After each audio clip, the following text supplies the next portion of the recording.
In the heart of Liverpool once stood a place where life began for thousands, and where, for a few, it never really ended. But before it was a hospital, Mill Road was something else entirely. It began as a workhouse infirmary in the 19th century, a grim, overcrowded place for the sick and poor. Back then, it was known as the West Derby Union Workhouse. Rows of beds, dim gas lamps, and a reputation for suffering. But over the years, it changed, it grew, it evolved. By the 20th century, it had become Mill Road Maternity Hospital, a lifeline for Liverpool's working class women. A place where midwives fought to bring new life into the world, even as death crept closer during the Blitz.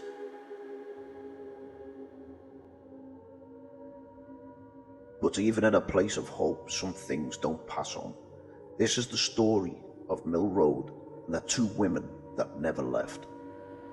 May 3rd, 1941, Liverpool was burning. Mill Road took a direct hit. 97 people were killed, mothers, infants, nurses, but among the wreckage, two names were never forgotten. Matron Gertrude Riding had served at Mill Road since 1910. She knew every wall, every hallway. When the bombs struck, she was on duty. Blinded by falling rubble, she still pulled survivors from the wreckage. She lost an eye, but saved lives. For her courage, she was awarded the OBE. But one she couldn't save was nurse Nora Ainsworth, just 22, trapped in the basement ward with a mother in labour. Her voice was heard for 2 days, then silence. When the ward was finally cleared, they found only blood, a scorched uniform, and an empty midwife's bag. Soon after, strange things began. Unexplained cries, footsteps in halls, a figure in a war-era uniform standing by the nursery window, watching, waiting. Eventually, Mill Road was closed and then demolished.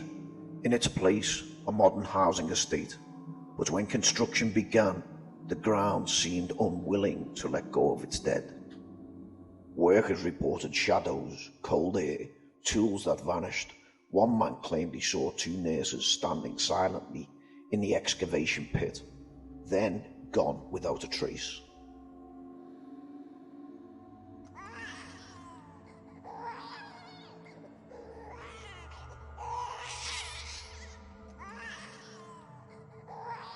Residents still speak of crying babies in empty rooms, of a presence, caring yet sorrowful.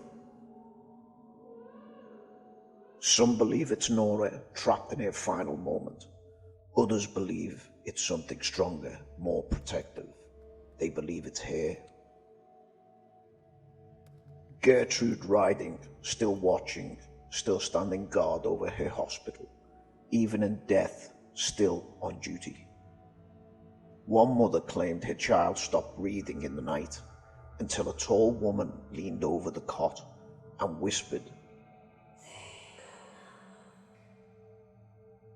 Some spirits linger because they fear the end, others because they can't bear to stop helping.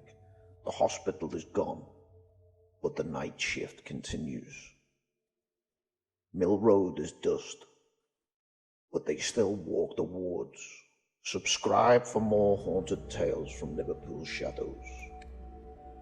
All that remains of Mill Road Hospital is a single section of wall tucked behind the new estate, cracked, weather-beaten, forgotten. But if you stand close, real close, you might feel it, the chill in the brickwork, the pressure in the air, as if the wall itself is still listening, still holding the cries, the prayers, and the whispers of those who never left. Some say the bricks remember, the stone doesn't forget.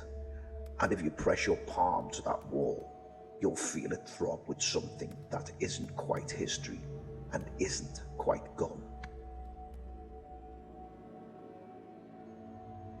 Places like Mill Road may fade from maps, but not from memory, not from the bricks, and certainly not from the stories we still whisper in the dark. Maybe Nora stayed because she couldn't finish her duty. Maybe Matron Riding stayed because she refused to let her nurses face the silence of home. Or maybe some acts of love, courage, and sorrow are just too strong to die. So if you ever find yourself near the estate and you hear a baby crying, or you see a figure watching from the edge of the dark, don't be afraid. Just remember, some ghosts aren't here to haunt us. Some are here to keep watch. You've been watching Mr. Strange. Thank you.